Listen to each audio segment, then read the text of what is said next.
अस्सलाम वालेकुम। उम्मीद करते हैं आप सब खैरियत से होंगे। मैं शहजाद चौधरी और मेरे साथ बड़ी शान व शौकत से तशरीफ़ रख रहे हैं जमी चौधरी साहेब। अपनी वो मिसाल जैसे दरख्त यारो औरों को छाँव बख्शे खुद धूप में जले। तो जिस भाई ने भी अभी तक हमारे चैनल को सब्सक्राइब नहीं किया उनसे रिक्वेस्ट है कि वो हमारे चैनल को सब्सक्राइब करें और हमारी इस यूट्यूब फैमिली का हिस्सा बन जाएं। तो आज जिस वीडियो पर हम रिएक्शन करने वाले हैं उस वीडियो का टाइटल है पाकिस्तान ऑन पावरफुल इंडिया। आगे हिंदी में लिखा हुआ है, तो अगर उस हिंदी को मैं इस तरह बयान कर दूं तो कुछ गलत नहीं होगा कि मुझे कहाँ फुर्सत, या यूं कह लें मुझको फुर्सत कहाँ कि मौसम सुहाना देखूं। ये हिंदी की ट्रांसलेशन है जमी भाई। बिल्कुल बिल्कुल। हाँ? मुझको फुर्सत कहाँ के मौसम सुहाना देखूं, मैं तेरी जात से निकलूं तो जमाना देखूं। तो आइए देखते हैं इंडिया को। Let's start. हाँ जी। नमस्कार दोस्तों, डीडी रिएक्ट के एक और रिएक्शन वीडियो में आपका स्वागत है। मैं हूं आलू। तो आज जिस वीडियो पर मैं रिएक्शन देने जा रहा हूं और जो वीडियो मैं आप लोगों के साथ देखने वाला हूं वो वीडियो है सना अमजद का, और इस वीडियो का टाइटल है India becomes fourth most powerful country in Asia. यानी कि भारत अब एशिया में चौथा सबसे ताकतवर मुल्क यानी कि देश बन गया है। तो इस पर पाकिस्तानी जनता क्या कह रही है, आइए देखते हैं। इंडिया चौथे रैंक पर खड़ा है मोस्ट पावरफुल कंट्री की लिस्ट में और हम 15वें रैंक पर हैं। क्या वजह नजर आती है आपको?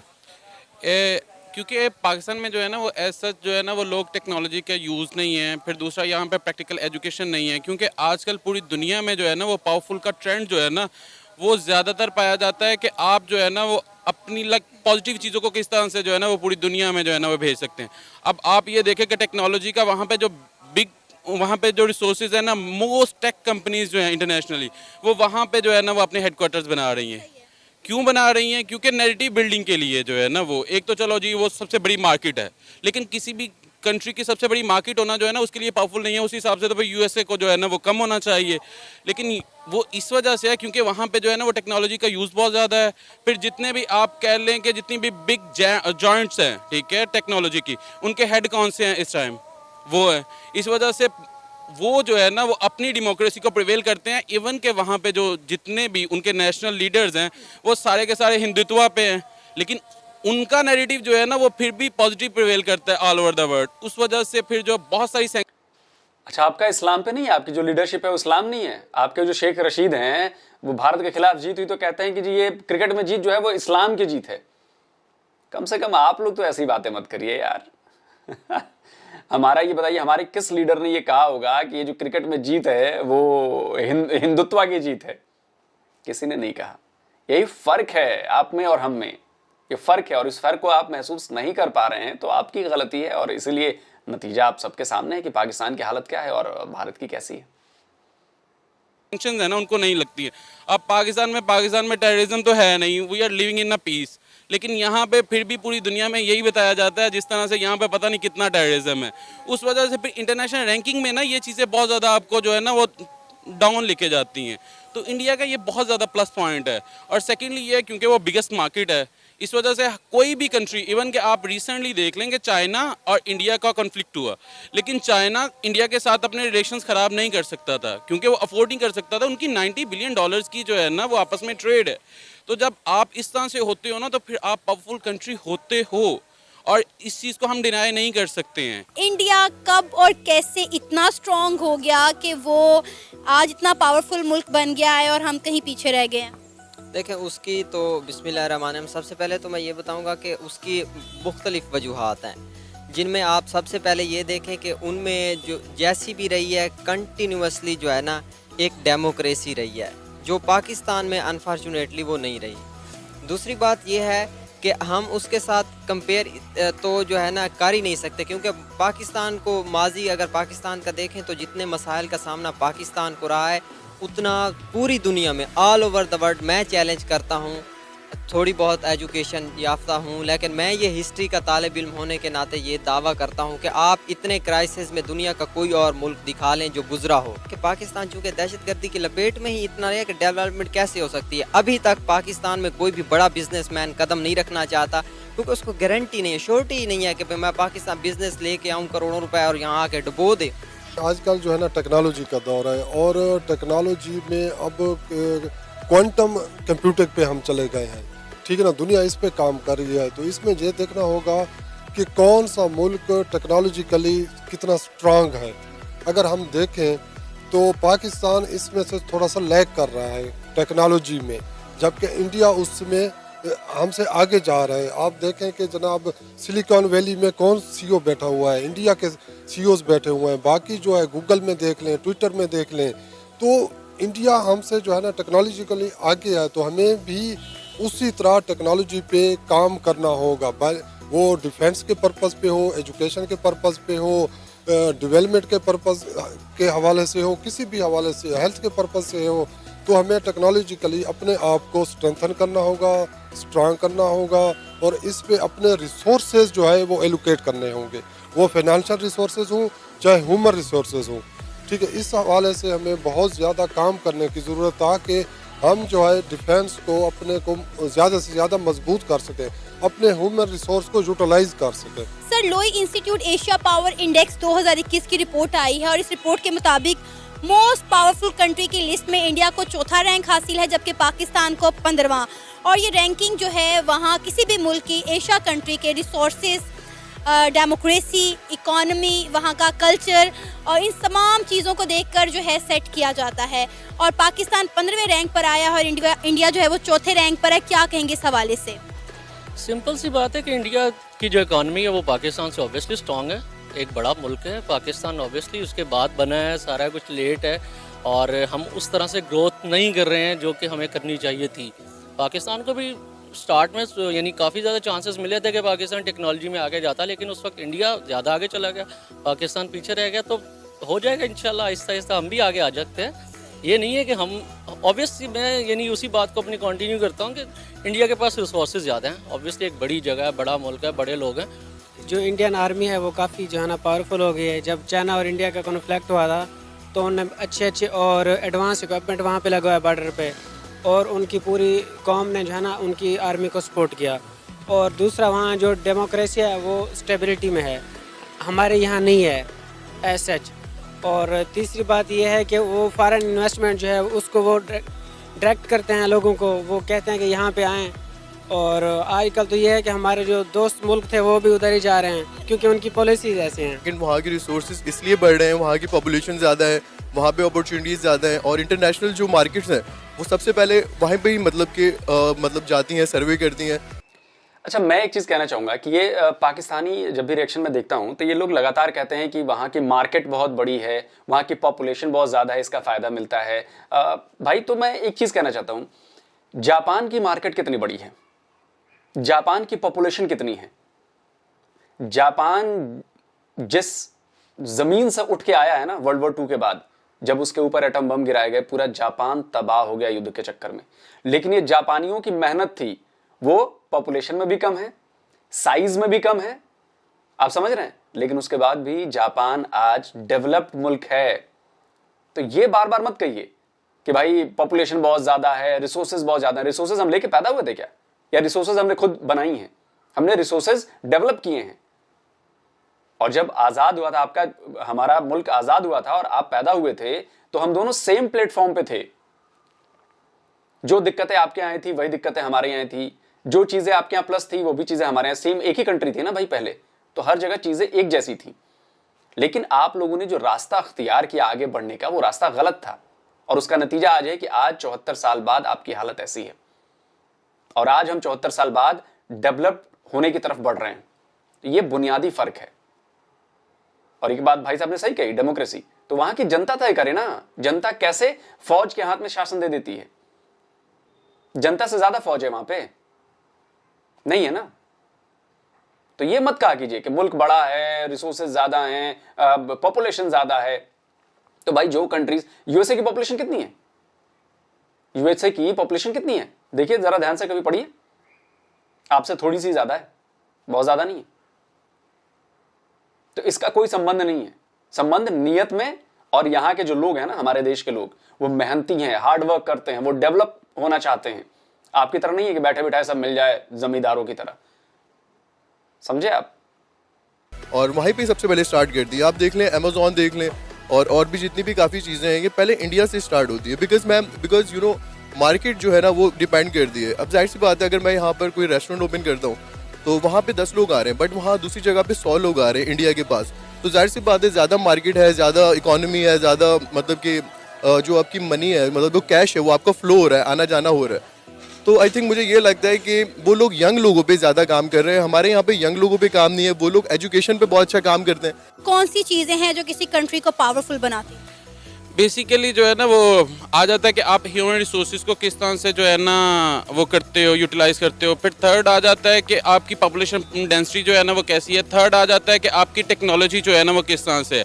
आप ये देखें कि कितना आप इसराइल की एग्जांपल ले लें, उनके पास जो है ना वो वहाँ पे उनके पास वाटर जो है ना वो ना होने के बराबर है, लेकिन वो जो है ना वो खुद कफील है अपनी एग्रीकल्चर में। कैसे?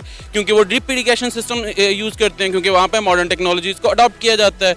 और फिर थर्ड ये चीज़ आ जाती है कि हमारे यहाँ पे जो है ना वो एक कोई भी पॉजिटिव हो उसको जो है ना वो इन बहुत ज़्यादा जो किसी बंदे को पता नहीं है कि उसने करना क्या है। इंस्टीट्यूशंस जो है ना वो आपस में जो है ना वो डिवाइड है, ठीक है।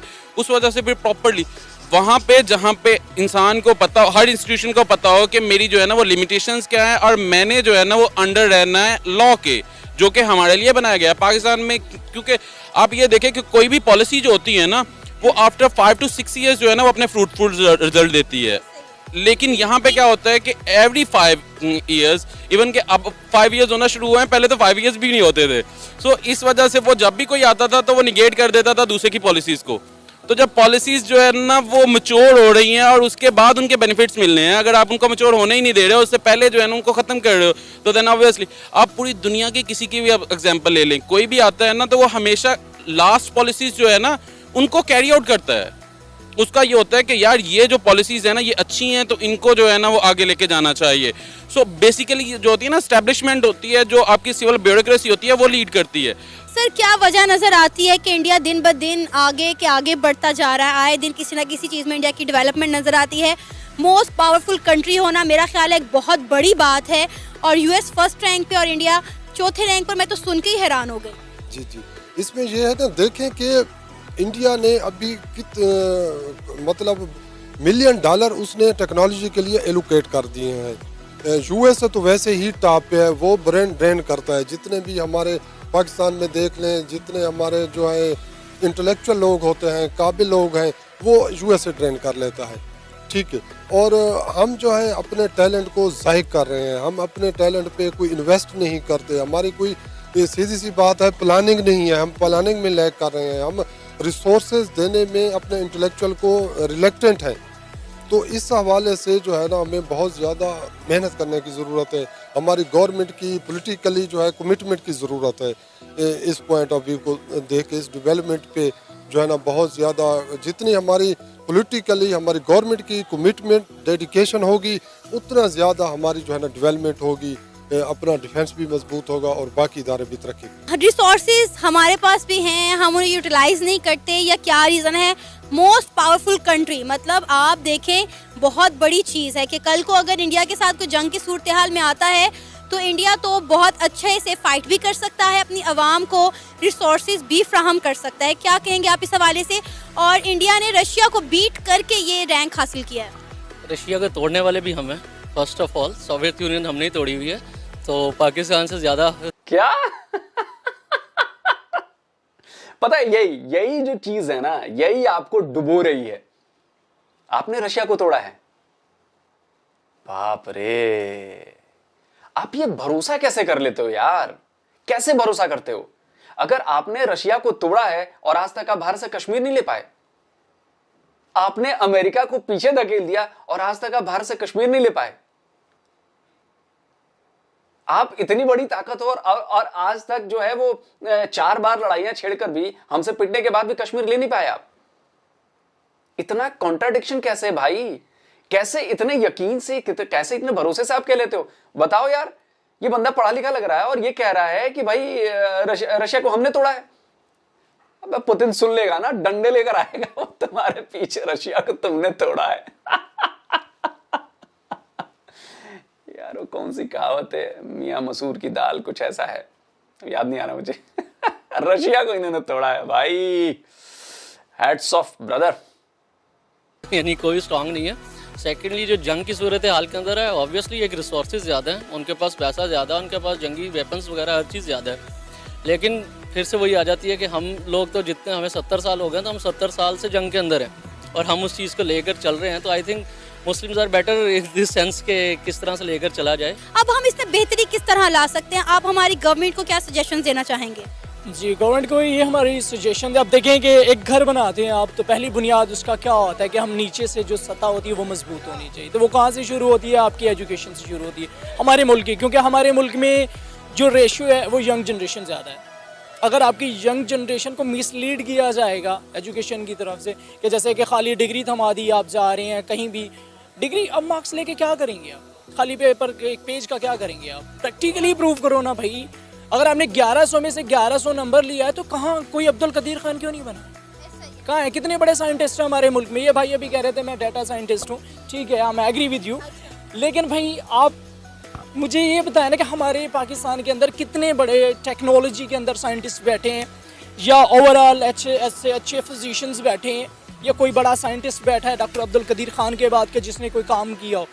तो बेसिक थिंग जो है एक कंट्री के लिए वो है एजुकेशन। अगर आप लोगों को एजुकेट नहीं कर पाते अच्छे तरीके से उनको गाइड नहीं कर पाते, तो आप कभी तरक्की नहीं कर पाते। तो सेकंड थिंग जो आती है वो हमारी पॉलिटिक्स और टेक्नोलॉजी का यूज़ है। पाकिस्तान के अंदर अगर अभी हम लोग 4G तक स्टक हुए हैं, और जापान कहाँ तक पहुँच गया, 7G 6G तक वो लोग यूज़ कर रहे हैं, हम लोग अभी यहाँ पर खड़े हैं। और हमारे यहाँ तो ऐसा होता है कि अगर 4G भी, लेट्स सपोज आप रूम में बैठे हैं तो 3G भी नहीं आता, रूम से बाहर आएंगे तो फिर आता है 4G आता है या 3G आता है। तो ये तो हमारी टेक्नोलॉजी का यूज़ है, और ये कुछ टेक्नोलॉजी हमारे पास। तो भाई ये लोग जाते हैं कहाँ हैं, जितने मार्क्स लेते हैं, इनको प्रैक्टिकल एजुकेशन देनी चाहिए, ना कि खाली मार्क्स और पेपर वर्क वाली। तो मेरा तो पॉइंट ऑफ व्यू ये है कि हमारी एजुकेशन सिस्टम को बेहतर होना चाहिए, देन हमारी पॉलिटिशियंस जो हैं सारे, इनको आपस में मिलकर, एस्टैब्लिशमेंट के साथ मिलकर काम करना चाहिए, ताकि हमारा मुल्क तरक्की कर सके। ये था मेरा आज का प्रोग्राम। आपने जानी पाकिस्तानी अवाम की राय। आप भी अपनी राय का इजहार कर सकते हैं कि क्या वजूहात है कि इंडिया इतनी जल्दी ग्रो कर गया और पाकिस्तान पीछे रह गया। इसी के साथ हमें इजाज़त दें, पर जाने से पहले हमारे चैनल को सब्सक्राइब करें, वीडियो को लाइक करें और ज़्यादा से ज़्यादा शेयर करें। तो भाइयों, वीडियो ख़त्म हो गया, और जो लास्ट वाले भाई साहब थे ना, शर्ट वाले, उन्होंने बहुत सेंसिबल बात की है। और मैं भी अपने वीडियोस में पाकिस्तान के लोगों से यही बात करता हूं, सबसे पहले आप अपनी एजुकेशन पे काम करो। एजुकेशन पॉलिसी बदलने की ज़रूरत है। उसमें से आपने जो इस्लाम घुसा रखा है उस पॉलिसी में, उससे बाहर निकालो। बीबीसी की एक रिपोर्ट थी जिसमें कहा गया था कि आप स्कूलों में क्या पढ़ाते हो बच्चों को। हिंदू आपके दुश्मन है, वो काफिर हैं, सिख आपके दुश्मन है, वो काफिर हैं, इस्लाम को न मानने वाला काफिर है। जब तक ये चीजें आप बचपन से उसके दिमाग में भरोगे, और अभी तो मैंने खबर पढ़ी कि भाई अब इमरान खान सरकार ने नया फरमान जारी किया है कि भाई बंदे जाएंगे चेक करने कि आप कुरान को ठीक से पढ़ रहे हो कि नहीं पढ़ रहे हो। अब बताओ यार, वो गार्ड, और आर्म्ड गार्ड के साथ जाएंगे, मतलब हथियार लिए हुए गार्ड के साथ जाएंगे। आप सोचिए बच्चों के मन पे क्या छाप दे रहे हो यार। जब बंदूक लिए बंदा जाके ये पूछेगा कि भाई आपने कुरान पढ़ी कि नहीं पढ़ी, और ठीक से पढ़ रहे हो कि नहीं पढ़ रहे हो, उनसे सवाल पूछे जाएंगे। आप समझिए। तो जब तक आप अपने एजुकेशन सिस्टम में इतना ज्यादा घुसा के रखोगे मजहब को, तो भैया रिजल्ट अच्छे नहीं आएंगे, ये याद रखें। दूसरी बात, भारत की तरक्की के ना सबसे बड़ी वजह है यहाँ के लोगों का हार्डवर्क, यहाँ के लोगों का अपने देश से प्यार। और जो बड़ी बड़ी कंपनीज में सीईओ गए हैं, वो चेहरा देख कर नहीं बैठे हैं, और मार्केट, भारत की मार्केट देख कर नहीं बैठे हैं, वो अपनी काबिलियत से गए हैं। उन्होंने प्रूफ किया है कि बॉस ये मेरा आइडिया है, इस आइडिया पे काम करो, और वो सक्सेसफुल हुए, तब जाके उनको वो पोजीशन हासिल हुई है। ऐसे नहीं हुआ कि भारत बहुत बड़ा मार्केट है, चलो भारत का सीईओ बना दो। भाई परफॉर्म तो उसे नहीं करना है ना, उसके काबिल होगा तब तो। और एक भाई साहब कह रहे थे कि नहीं, इस्लाम के मामले में तो हम थोड़ा, मुस्लिम जो लोग हैं वो बड़े लड़ने के मामले में अलग है। अगर आप लड़ने के मामले में अलग हो तो क्या हुआ भाई, कश्मीर क्यों नहीं गया आपके पास? 4 बार आपने हम पर हमला किया, क्यों नहीं जीत लिया भारत को आपने? बता दो आप। तो ये सब ना, ये प्रोपेगेंडा मत फैलाया करो यार कि हम मुसलमान हैं तो हम बहुत ताकतवर हैं। अच्छा, 58 मुल्क हैं मुस्लिम ममालिक जो हैं, 56 की क्या हालत है आपको पता है ना? हर तरफ लड़ाइयां हैं, गृह युद्ध छिड़े हुए हैं, इकोनॉमी कोलैप्स है, लेकिन मुसलमान है जी। ये जब तक सोच आप बदलोगे नहीं ना, दुनिया के साथ चलिए, ये टैग पीछे छोड़िए कि हम मुसलमान हैं तो सबसे बेहतर हैं, ये जो टैग आप लोगों ने लगाया ना, ये आपके पतन की सबसे बड़ी वजह है। सोचिए, कभी सोचिए, फर्जी बातें मत किया कीजिए। और भारत अपनी मेहनत से, अपनी काबिलियत से, भारत के लोगों की सहयोग से, अच्छी लीडरशिप से आगे बढ़ रहा है। हम आतंकवादी संगठन नहीं बनाते, आपके यहां बनते हैं। आपके यहां यूएन डेजिग्नेटेड टेररिस्ट हैं, जिनको संयुक्त राष्ट्र ने टेररिस्ट बना रखा है, वो आप पालते हो। आपके पीएम कई बार कह चुके हैं कि भैया हमारी सेना ने आतंकियों को ट्रेन किया। आप तालिबान का साथ देते हो अफगानिस्तान में और फिर कहते हो कि हमारे यहां इन्वेस्टमेंट आएगी। सोचो बॉस, सोचो। ये जो मजहब का जो बबल बना के रखा ना आपने, इस बबल से बाहर आइए। दुनिया बहुत बड़ी है, अंतरिक्ष बहुत बड़ा है, बहुत कुछ है जानने को, समझने को, सीखने को। बहुत ज्यादा दूर मत जाइए, भारत से ही सीख लीजिए यार। तो चाहे डेमोक्रेसी हो, एजुकेशन हो, मैन्युफैक्चरिंग हो, इनोवेशन हो, समझ रहे हैं? तो आपको सीखने की जरूरत है, और अब से सीखना चालू करेंगे तो 100 साल में आप कुछ लेवल पे पहुंच पाएंगे। और नहीं तो बाकी आपकी हालत कैसी हो रखी है आप तो देख ही रहे हैं। मतलब किसी से छुपा नहीं है ना कैसी हालत है। कर्ज लेके आपको सरकार चलानी पड़ रही है, सैलरी देने के पैसे नहीं है आपकी सरकार के पास। और ये सिर्फ और सिर्फ वहां की, मतलब क्या कहूं, जो वो लोग जो बस कहते हैं कि यार जी 80 मुसलमान तो बस सब कुछ अपना है जी, ये वाली दिक्कत है। तो जल्दी हाजिर होता हूं एक और नए वीडियो के साथ। नमस्कार, जय हिंद। अच्छा जी, तो सर जो बातें हुई हैं उसमें से क्या रिजल्ट निकाला है आपने, या आप इस बारे में क्या सोचते हैं? हाँ जी, मैं तो ये कहूँगा, खैरियत नहीं पूछता है, खबर रखता है।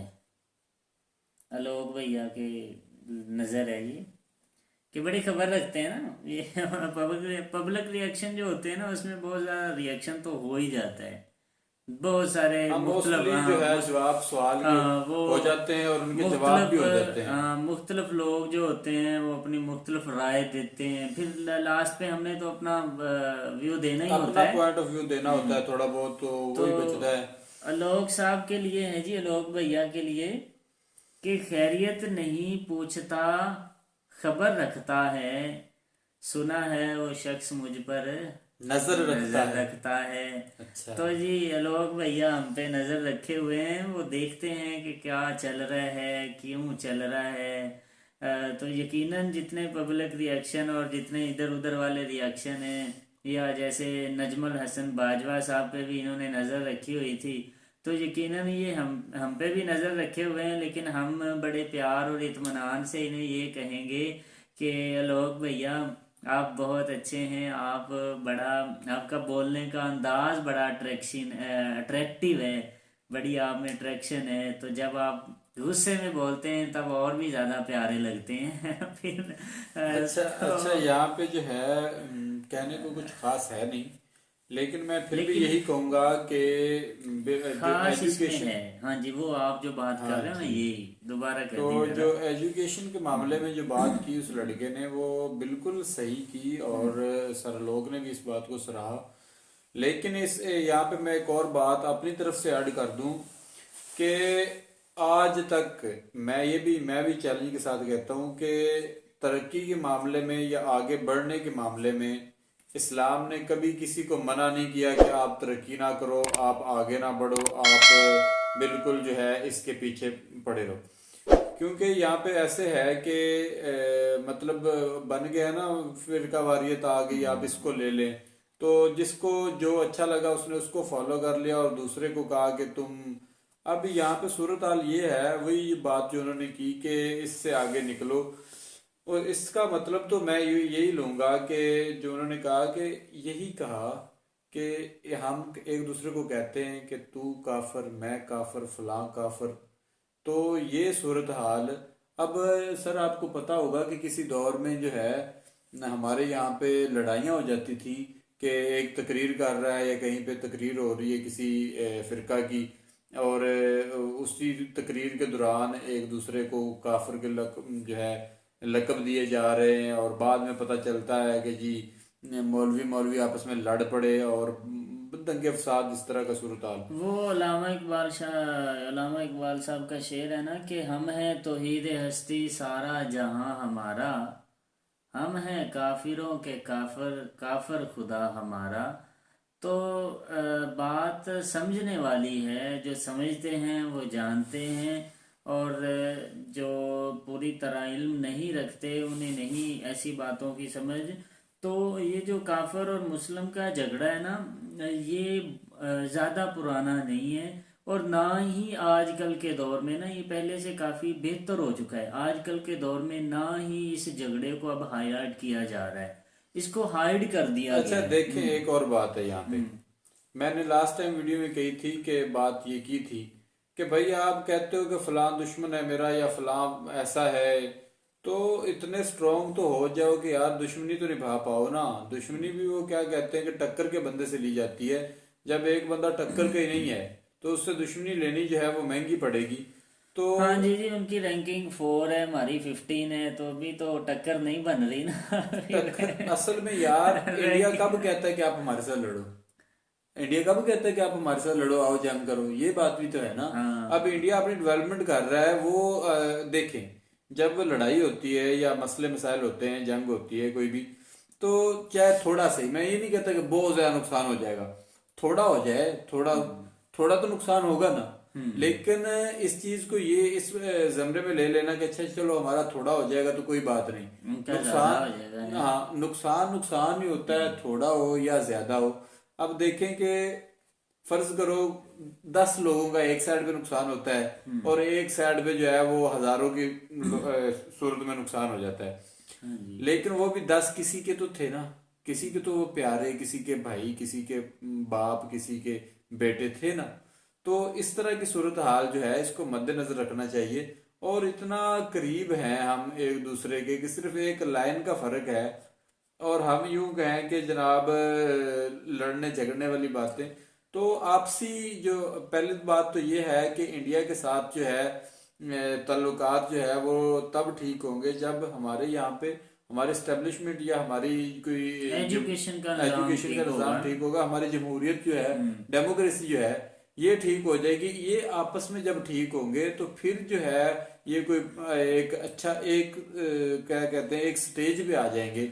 अच्छा, एक दूसरे को जमी भाई आप देखें कि पाकिस्तान के अंदर बहुत सारी ऐसी बीमारियां हैं जिनका इलाज नहीं है, तो ये बात तो माननी पड़ेगी। अब जिनका इलाज अब देखें ना, इंडिया हमसे कोई अब दूर एक तो और नहीं है ना। देखें, एक और देखें, हमारी जो बीमारियां हैं उनका इलाज जो है मैं समझता हूँ कि हम अपने बच्चों से स्टार्ट करें ना, तो लोगों के बच्चों को क्या कहते हैं बचपन से पकड़ पकड़ के उनमें वो चीज बताएं कि यार ऐसे नहीं ऐसे, तो तब जाके बामुश्किल ऐसी मतलब इनमें खसलतें पाई जाती हैं कि उनको दूर करना मेरा नहीं ख्याल कि ऐसे ही 20-25 सालों में दूर हो जाएंगी। वो बात सर की ठीक थी कि 100 साल लगेंगे तब जाके जो है ये कौम जो है ये अच्छा ये डेमोक्रेसी निज़ाम, ये जो सारे सिस्टम है, सारी दूरियां, अगर ये ख़त्म हो जाएं तो जो मैं बात शुरू कर रहा था अभी अधूरी है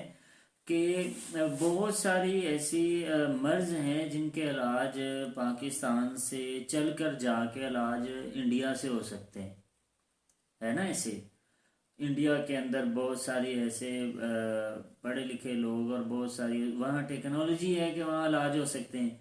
और जाना भी इंडिया में ऐसे ही है जैसे आप यहाँ से लाहौर चले जाते हैं, तो लाहौर से अगर इतना आगे जाएं तो लाहौर से तो लाहौर जो चला गया समझो वो इंडिया चला गया।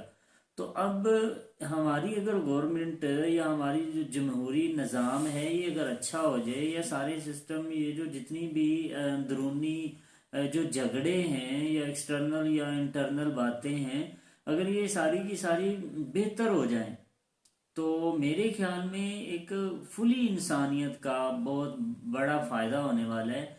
तो ये सीट की खातिर लड़ना छोड़ दें ना, सीट की खातिर लड़ना छोड़ दें, वो चीज कौम को दें जो चीज कौम की जरूरत है या जो चीज कौम को चाहिए।